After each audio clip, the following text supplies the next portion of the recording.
Who's that? We're 1,000 miles from anywhere. Are we expecting anyone? No. Rashid.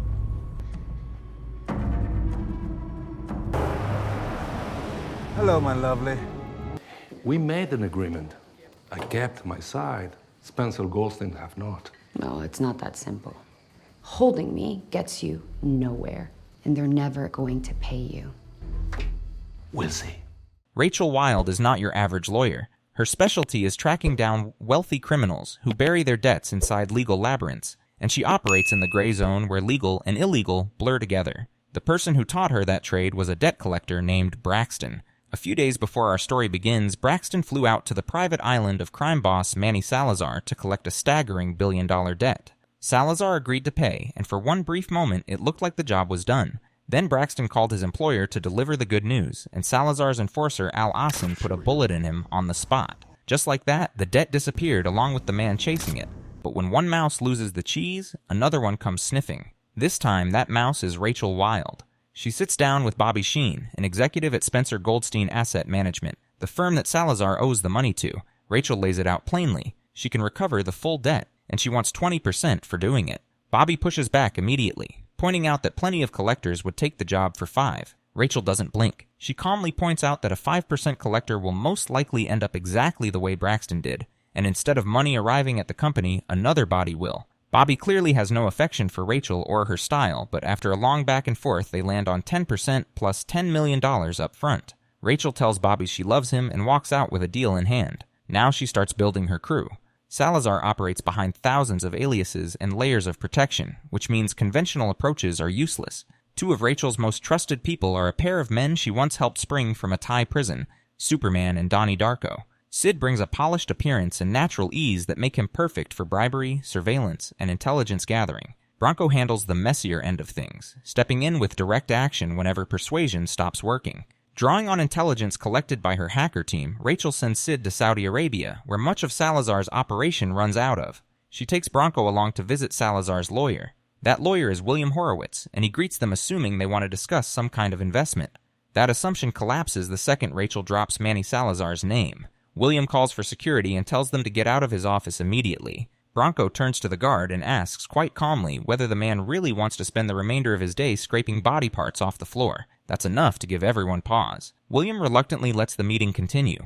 Rachel gets straight to it. She wants the billion-dollar debt repaid in full. William denies that any such debt exists and insists there is nothing to discuss. Rather than argue, Rachel sets her phone number on the table and tells him to call when problems start developing over the next few days. Then she walks out, already knowing the call is coming. At the same time in Saudi Arabia, Sid files an anonymous tip reporting that one of Salazar's hotel projects exceeds its permitted building height.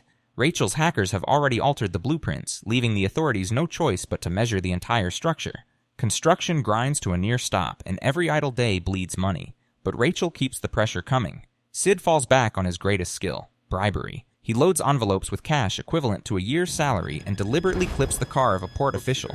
The collision looks like an accident. Really, it's an introduction. Sid apologizes generously and covers the official for both the damage and the hassle. The man's resistance dissolves almost on contact. Not long after, steel shipments headed for Salazar's construction sites start getting held up at the port, accelerating the financial hemorrhage even further. Meanwhile, off the coast of Spain, Bronco and his partner Baker work with a local contact to sabotage one of Salazar's oil rigs. They conceal a tiny fuse deep inside the enormous structure. Finding it is like hunting for a needle in a haystack. The rig can't run until the fault is found, and every day it sits idle costs nearly $500,000. The damage eventually forces Salazar to summon William and ask what's happening. William confirms that Rachel is behind it all, and carefully suggests settling before things deteriorate further. He explains that Rachel has other lawyers lined up to continue the operation if anything happens to her, which makes killing her an extremely expensive non-solution. His recommendation is to offer $300 million, arguing that figure is less than what they're already hemorrhaging each week. Salazar's pride takes a harder hit than his finances, but William reminds him they still have one card left. Rachel supposedly knows nothing about Wolfgang, the accountant who conceals most of Salazar's wealth. Unfortunately, that assumption is already dead wrong. Rachel has been ahead of them from the very beginning. Since the first meeting, Bronco has had surveillance devices sitting inside Wolfgang's odds. While that intelligence streams in, Sid continues working Saudi Arabia. Posing as an investor, he attends one of Wolfgang's private parties and rather than approaching the man directly, settles into a backgammon game. He's using loaded dice, and he defeats everyone who sits across from him. The winning streak draws attention, and eventually Wolfgang comes over himself. What catches his eye isn't the skill, it's that Sid keeps turning down the prize money. Win after win, refusal after refusal. Only once Wolfgang insists on paying does Sid know he has exactly what he needs. From that point, he starts losing deliberately. He apologizes for not carrying enough cash, and offers Wolfgang a decorative statue as a gift, understanding that wealthy men respond to a friendly gesture far more than money. A Trojan device sits hidden inside the statue. Wolfgang never notices. Once it reaches his office, Rachel's hackers have access to everything. Bank accounts, shell companies, hidden transfers, years of buried secrets, all unraveling layer by layer. With that evidence in hand, Rachel takes the fight into court. The mounting pressure finally gets William on the phone. He offers $200 million. Rachel barely pauses before rejecting it and hanging up. The silence that follows weighs more than any threat. Knowing Salazar will eventually want to meet her personally, Rachel sends Bronco and Sid ahead to his island to prepare for the scenario where negotiations turn dangerous. They set up a remote camp chosen for its proximity to an abandoned tunnel network that could serve as a rapid escape route. Since the meeting will most likely happen at Salazar's hotel, Bronco immediately maps every possible exit. The first option runs through the city to the port. The second uses gyroplanes out of a small airfield in the north. The third and most distant option cuts through villa tunnels heading west and then continues by boat. Once the routes are marked, they test each one. The city route reveals its critical weakness straight away: traffic. Any four-wheeled vehicle will get boxed in within minutes, so they switch to off-road motorcycles. To measure police response times, a team member deliberately draws law enforcement attention during a run from the hotel to the harbor. Police vehicles give chase, but the narrow streets give the motorcycle the advantage, and he shakes them before reaching the harbor clean.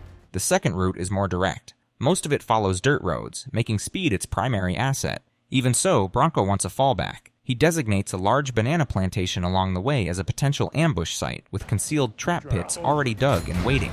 The third route is the most involved. It requires slipping out on foot through the villa's tunnel system before reaching hidden buggies near the coast. A deep ravine cuts across the path, so Bronco installs steel cables for a zip line. He's still not satisfied after the first run. He tells the team to do it again and keeps drilling until every person knows the routes almost from memory. Preparation is the difference between living and not, and he wants zero mistakes. Getting inside Salazar's hotel is equally important. Bronco fakes a heart attack in the lobby and lifts a keycard in the commotion. After disabling several CCTV cameras, the two slip into Salazar's penthouse and seed listening devices throughout the building, giving Rachel ears on every significant conversation. Their work continues. To learn how local law enforcement operates, Sid engineers one more diversion. He stumbles around pretending to be drunk and relieves himself on a police officer's shoe. He gets arrested and thrown in a holding cell, where he quietly studies the station's layout and security setup. He walks out with that knowledge tucked away. Meanwhile, another team member plants explosives under several police vehicles as an extra insurance policy. Back in New York, Rachel keeps tightening the financial vice. Court orders freeze more of Salazar's assets one by one, steadily strangling his empire. Running out of moves, he finally agrees to meet Rachel face-to-face on the island. He tells someone to arrange it. Rachel arrives on the island wearing a watch fitted with a tracking device. Salazar comes in by rented helicopter and goes straight to his penthouse, completely unaware the room is already wired. He runs through his negotiation strategy with William in detail. Rachel's team catches every word, so by the time she walks into the room, she already knows his absolute ceiling's $400 million. William opens with $350 million, presenting it as their final position. Rachel turns it down flat. On cue, Salazar steps in and raises the number to $400 million while staging a theatrical disagreement with William for her benefit. It would have been a convincing performance if Rachel hadn't already listened to the entire rehearsal. Without missing a beat, she counters with the full $1 billion and notes that the figure doesn't even account for interest and penalties. The temperature in the room drops fast. Salazar runs out of patience and tells her to get out, insisting her leverage is gone. On the drive back, Rachel suddenly tells Bronco to stop at a small bar. She wants a beer. The request makes everyone uncomfortable. They're inside enemy territory, and this feels wrong, but nobody argues. While Rachel sits inside, the team fans out quietly around the building. It doesn't take long before the drone operator calls in multiple armed men converging on the bar. The mood flips in an instant. Bronco covers the lobby while Sid takes the rear. As the attackers close in, everything breaks at once. Using suppressed weapons, Bronco quietly takes down two men inside while Sid clears the back exit. Rachel is pulled out through the rear and moved to safety in seconds. The assassination attempt fails completely, but Salazar has just made a very expensive mistake. Before any emergency court protections can be put in place, Salazar starts moving massive amounts of money and assets. This is exactly what Rachel has been waiting for. Her team tracks every transfer, knowing that movement leaves a trail. Chemical companies, telecom businesses, investment accounts, the courts identify them one after another and freeze them all. The walls close in much faster than Salazar anticipated. Eventually, his people find the bug in Wolfgang's office. By then, it doesn't matter. Most of his empire is already locked down, and with no room left to maneuver, he asks for another meeting. Rachel arrives this time with full confidence. Salazar opens at 800 million. She doesn't entertain it. Instead, she lays out a threat to release everything she knows, not just to the courts, but to Salazar's powerful business associates. That lands differently than anything before. For the first time, Salazar looks genuinely trapped. After a long pause, he folds and agrees to the full billion. In return, he wants his frozen assets released. Rachel accepts. The debt is finally paid. As Rachel leaves the hotel a clear winner, Salazar quietly orders Lassen to escort William to the airport, with an unspoken instruction attached to make certain William never speaks to anyone again. Back in New York, the money lands safely.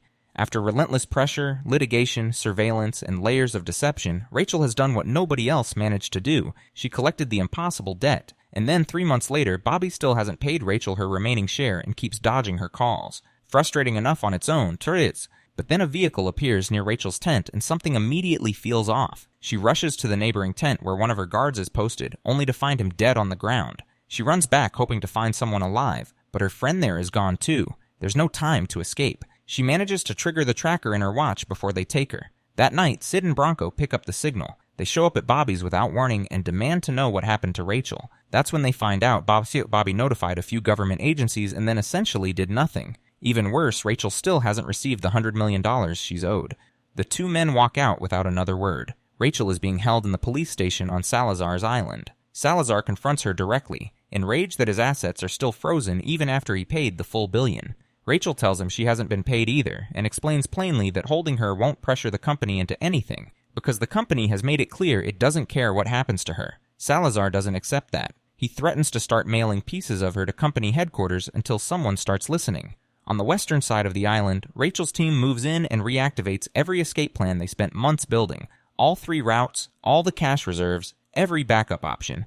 Once everything is set, Sid and Bronco dress as police officers and drive straight into the station. They disarm the officers methodically and lock them in their own cells. The rescue is going smoothly until a group of officers walks in and everything unravels. Both sides freeze for a split second before the officers go for their weapons. Gunfire fills the hallways. The shooting draws reinforcements to the front entrance, and just as it's about to be overwhelmed, Baker detonates explosives along the rear wall. The team pours through the breach and races north toward the airfield. The idea of stranding the enemy presents itself. For a moment, it looks like it might actually work, but then enemy bombs destroy the garage and the gyroplanes waiting inside. The second escape route is gone. Bronco shifts immediately to the next plan and steers the convoy toward the banana plantation.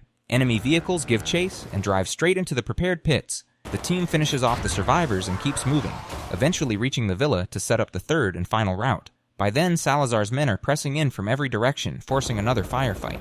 Sid lays down covering fire while the rest pull back into the tunnels. Inside the villa, Baker stays to set the explosives. Bronco tells him to run. Baker won't go. Someone needs to hold the line long enough for the others to get clear. Once the team is through the tunnels and safe, Baker triggers the detonator. The safe house erupts, and the blast tears through the building, taking dozens of attackers with it. Baker doesn't make it out, but his sacrifice opens the path. They're nearly at the coast when a Lapson appears overhead in a helicopter, opening fire from above. Rounds tear into the ground all around them, forcing the team to take cover in an abandoned garage. As the helicopter comes back around, Bronco lifts a rocket launcher and fires. The rocket connects, the helicopter goes down, and a Lapson goes with it. The path to the port is clear. They board the waiting boat. Bronco sends Rachel and the rest of the team out to sea while he and Sid stay behind for one last piece of business. The two of them enter Salazar's penthouse, locate him, sedate him, and slip him out of the building inside an ambulance. Later, Rachel walks in to see Bobby. She's smiling, which is already an ominous sign. She tells him she's received her money. Bobby visibly relaxes on Calvites, and Rachel dismantles that immediately. She makes clear that greed always catches up, and none of what just happened would have been necessary if she'd simply been paid when she was owed. Then she delivers the final detail. Salazar is alive. He's furious. And with his empire crumbling, he may decide to go to the FBI and tell them everything he knows about the company's dealings with criminals. Rachel walks out. Bobby's phone rings. It's the company chairman. In that moment, Bobby understands exactly what Rachel has set in motion. The company needs someone to hold responsible, and Bobby has just become the obvious choice.